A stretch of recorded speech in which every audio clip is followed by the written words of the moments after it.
자, 이제 CPM을 제외한 도구를 이용한 운동들을 하나하나 보도록 하겠습니다. 우선 82페이지를 보면 봉운동과 수건운동이 나오죠. 이렇게 같이 묶어놨다는 것, 카테고리를 같이 한다는 건 두 개가 하는 운동 느낌이 비슷비슷하다라고 생각을 하면 되겠습니다. 봉운동, 수건운동 두 가지가 있는데 여기에 첫 번째 봉이 나오죠. 근데 여기에 같은 카테고리라는 거예요. 같은 카테고리. 지팡이 있고요. 그리고 나무 막대가 있고요. 빗자루 손잡이도 있죠. 티막대도 있습니다. 티막대라고 하는 거는 요런 거예요. 요렇게 지팡이 같이 약간 되어 있는 건데 요렇게 되어 있어서 T자 모양이죠. T자 모양이어서 이거를 좀 손으로 잡기가 편해요. 여기 있는 이 선생님이 할 때 보면 여기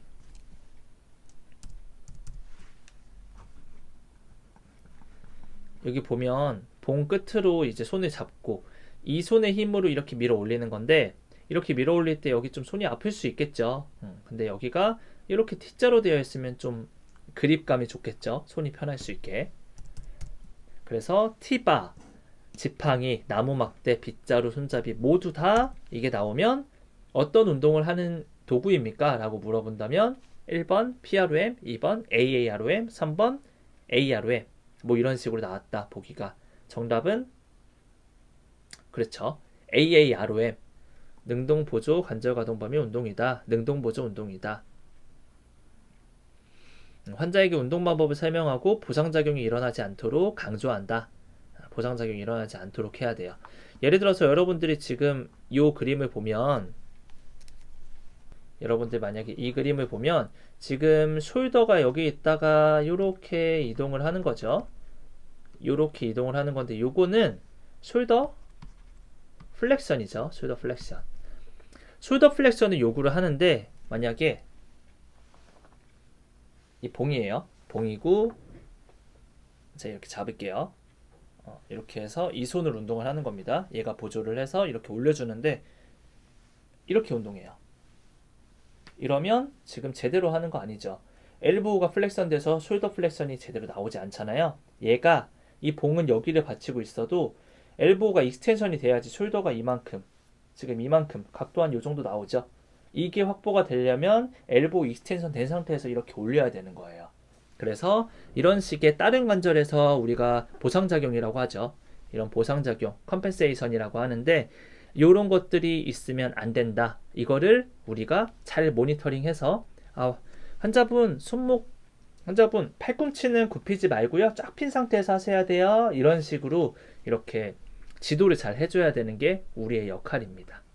그래서 여기 나오는 보상작용.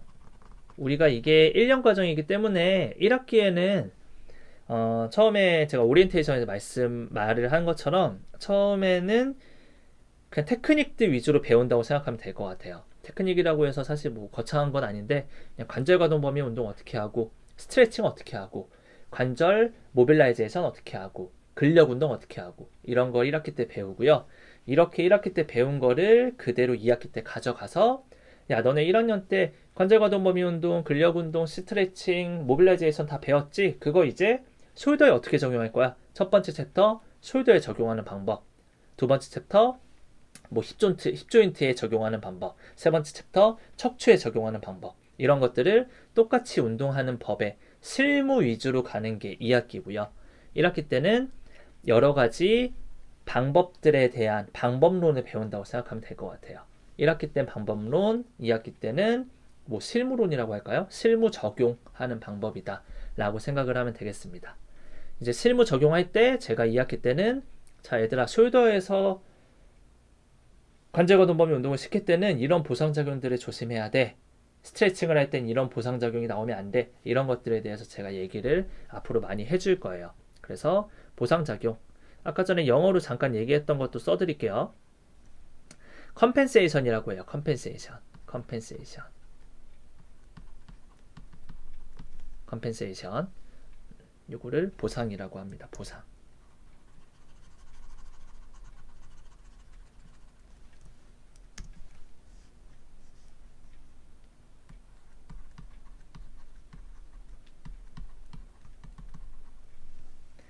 컴펜세이션이라고 하고요. 다음으로 넘어가겠습니다. 자, 플렉션 익스텐션 봤고요.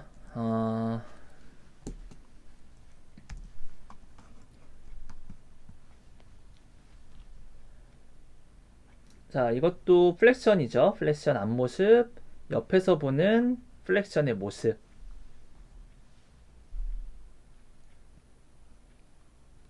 제가 잘못 얘기했네요. 죄송해요. 이 화살표 방향을 잘 봐야죠. 화살표가 제가 이거 이렇게 그린 게 여기 아니라 이렇게 지금 화살표가 이어져 있기 때문에 이거는 숄더 조인트 익스텐션 펌이죠. 펌의 그림이고 얘는 플렉션의 그림이고, 그리고 여기는 어브덕션 벌림의 움직임이라고 보면 됩니다. 그리고 누워서 하게 되면 이거는 우리가 뭐라고 얘기를 하죠? 영어로 이 손에 지금 움직임이 가해지는 것은 맞아요. 로테이션이죠. 인터널, 익스터널 로테이션, 가쪽 돌림의 움직임을 만들고 있는 거예요. 여러분들이 나중에 그 국가고시를 보면 3교시 실기 과목에 이런 문제들이 나와요. 실기라는 과목은 글보다는 사진으로만 나와 있어서 사진을 보고 이게 뭔지 알아맞혀봐 라는 유형인데, 운동치료 같은 경우에 실기 문제는 이런 문제가 나옵니다. 그래서 이렇게 되어 있는 상태에서 다음은 어떤 운동인가? 라고 했을 때는 이 화살표를 제대로 보고 화살표 방향을 보고 난 뒤에 답을 기입을 해야 돼요. 화살표가 정말 중요합니다. 교수님 아까 실수한 것처럼 이렇게 그냥 대충 보고서 숄더 플렉션 하면 이거 땡! 안 돼요. 이렇게 하면 안 되고, 이 화살표 방향을 살펴보고 펌이구나 하고 펌이라고 체크를 해야 됩니다. 자, 요건 뭘까요? 요걸 우리가 뭐라 그러죠? 지금 운동하는 손은 이 손이 운동하고 있는 쪽이라고 보면 됩니다. 운동하는 쪽은 이쪽이고 이쪽에 있는 손으로 잡고 고정을 해서 움직이는 건데, 화살표가 이렇게 돼 있죠.